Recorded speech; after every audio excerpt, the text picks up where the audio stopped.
तो चलिए अभी इस वीडियो में हम देखने जा रहे हैं examples on Cauchy's linear homogeneous differential equation. जैसे हमने पहले वीडियो में इसका स्टैंडर्ड फॉर्म देखा था और एक एग्जांपल देखा था। तो चलिए अब इस वीडियो में हम सेकंड एग्जांपल देखने जा रहे हैं उसी पे।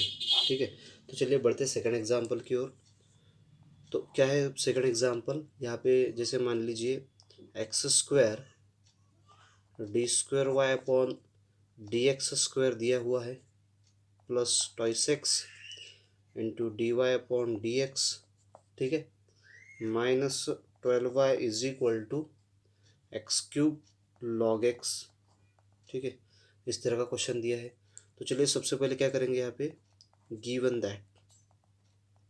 तो यहाँ पे अपने को गिवन क्या है सबसे पहले वही लिखेंगे। तो यहाँ पे X square D square Y upon D x square plus twice X D Y upon D X minus 12y is equal to X cube log X. इस तरह से एग्जाम्पल दिया है।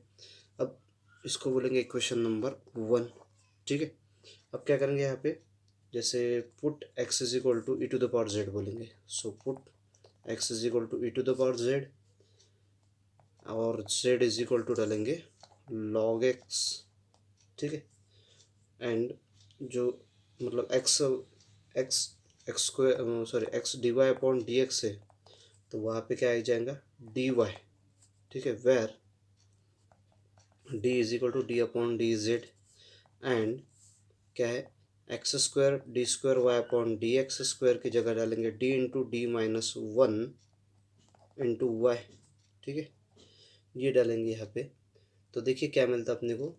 सो इक्वेशन 1 बिकम्स, ठीक है, इक्वेशन 1 क्या आएगा देखेंगे।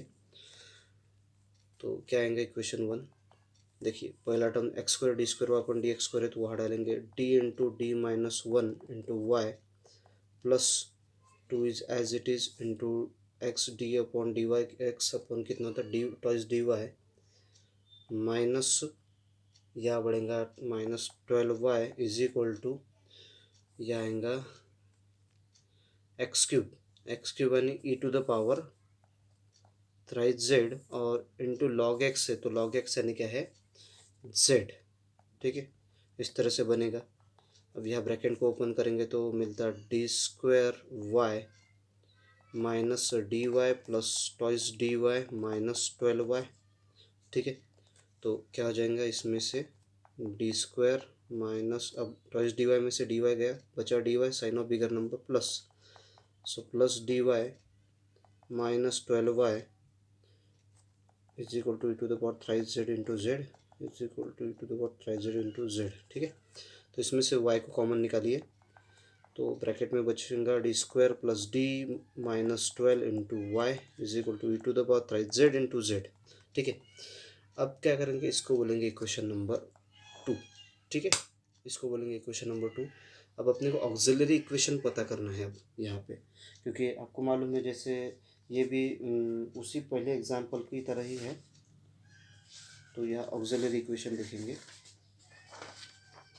तो क्या आता है ऑक्सिलरी इक्वेशन देखिए। तो यहाँ बोलेंगे the auxiliary equation of equation 2 is, क्या बनेगा देखिए, put D is equal to m Y is equal to 1 और जेड इज इक्वल टू 0। तो यहाँ मिलता है मुझे m square plus m minus 12 is equal to 0, इस तरह से मिलेगा।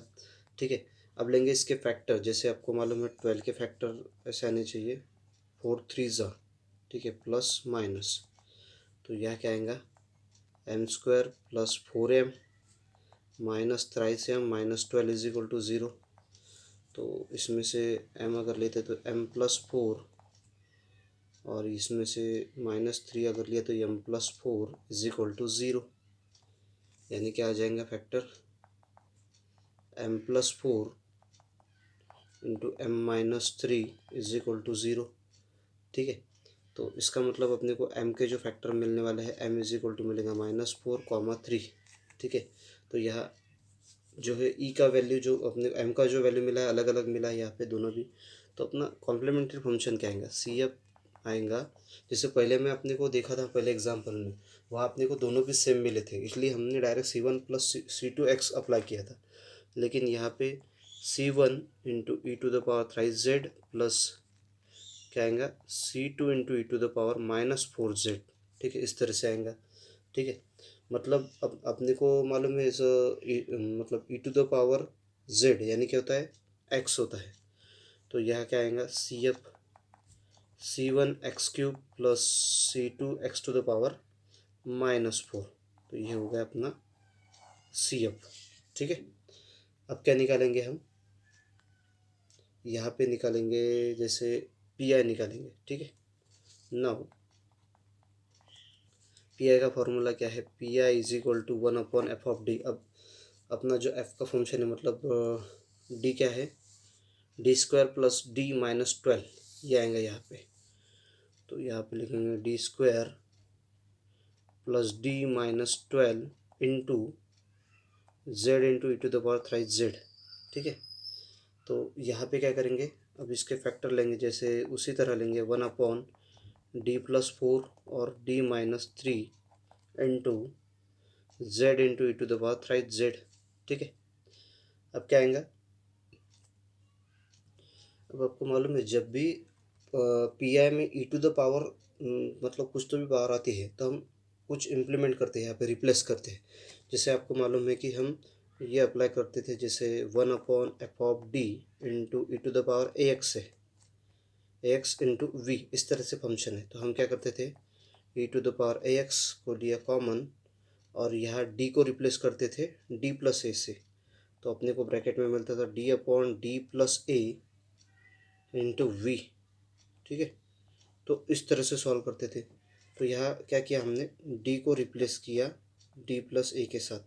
सिमिलरली यहाँ पे क्या करेंगे हम, जैसे जो d है यहाँ पे d को रिप्लेस करेंगे d+3 के साथ। ठीक है, तो देखिए क्या मिलेंगे, यहाँ d को d+3 के साथ रिप्लेस किया तो देखिए यहाँ लिखेंगे d रिप्लेस बाय d+3। ठीक है, इस d को रिप्लेस करेंगे तो देखिए 1/ क्या आएगा यहाँ पे d+3 - 4 एक ब्रैकेट में और यहाँ d+3 - 3। ठीक है, और ये जो e to the power thrice z है ये सामने लेना पड़ेगा अपने को, इंटू रहेगा जेड। ठीक है, इस तरह से मिलेगा अपने को। तो आगे देखिए क्या होगा यहाँ पे, अब देखिए यहाँ पे +3 - 3 कैंसिल हो जाएगा और ऐड करेंगे। तो यहाँ पे देखते हैं e to the power thrice z into 1/d। अब 4 में से 3 गया, बचा 1 sign of bigger number minus, so d-1 into D into e to the power sorry into z, ये वाला टर्म बचता है। ठीक है, तो अब क्या करेंगे यहाँ पे, सॉरी मेरे ख्याल से d प्लस है ना, तो यहाँ पे मैंने माइनस लिख दिया था, यहाँ पे d अब 7 हो जाएगा, फिर सॉरी यहाँ पे मिस्टेक हो गया था, तो d+7 हो जाएगा। अब क्या करेंगे यहाँ पे, जैसे इसमें से ये डी ब्रैकेट को मल्टीप्लाई करेंगे यहाँ पे पहले, तो यहाँ पे बनता है e to the power thrice z 1/ क्या आएगा d² plus 7d into z.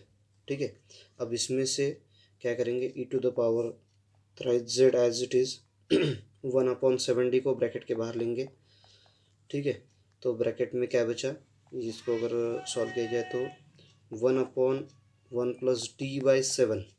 ठीक है, तो यहाँ पे जैसे हमने 1/7d को ब्रैकेट से मल्टीप्लाई किया था, तो इसलिए 1 प्लस d/7 बचा यहाँ पे इंटू जेड। ठीक है, तो अब इसका लेंगे इन्वर्स, तो इसका इन्वर्स क्या आएगा, e to the power thrice z into 1/7d और यहाँ 1 plus d/7 to the power -1 into z.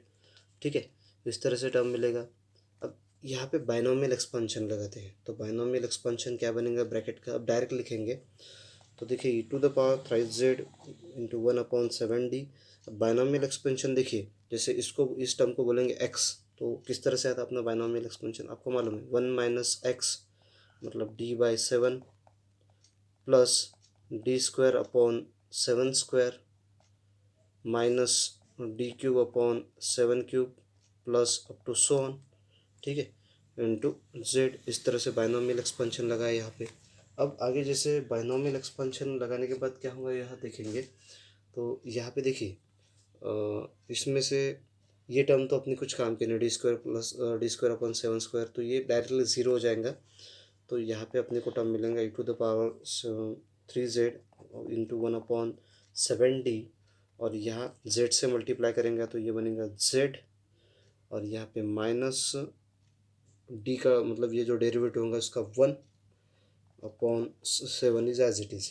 ठीक है, तो देखिए अब क्या करेंगे, 1/d मतलब क्या होता है, इंटीग्रेशन। आपको मालूम है 1/d मतलब क्या लेते हैं, हम इंटीग्रेशन लेते हैं। तो यहाँ पे e⁻³ z/7 रहेगा एज इट इज़, और ये ब्रैकेट का डेरिवेटिव क्या आएगा, सॉरी इंटीग्रेशन क्या आएगा। तो ब्रैकेट का इंटीग्रेशन होता है z² / 2 माइनस z/7। ठीक है, ये क्या होगा, हमने ब्रैकेट का इंटीग्रेशन किया। तो इसमें जैसे वैल्यू पुटअप करेंगे, e⁻z यानी क्या होता है x, तो ये आ जाएगा x³ / 7, और z यानी होता है log x, सो log x² / 2 minus log x/7। ठीक है, ब्रैकेट कंप्लीट। अब ये हो गया अपना मतलब ये क्या होगा, अपना पी आई हो गया, this is our P I. तो अपना कंप्लीट सॉल्यूशन क्या आएगा, hence complete solution y is equal to C F plus P I. ठीक है, तो क्या आ जाएगा कंप्लीट सॉल्यूशन, तो यहाँ पे मिलेगा अपने को y is equal to C F का वैल्यू था c1x³ plus c2x⁻⁻4 plus P आई क्या है x³ / 7, और ब्रैकेट में है log x² / 2 minus log x/7। ठीक है, तो इस तरह से यहाँ अपने को सॉल्यूशन मिलता है। ठीक है, तो चलिए अगला क्वेश्चन जो है हम इसके नेक्स्ट वीडियो में देखेंगे। ठीक है, तो ये पे रुक जाते हैं अभी।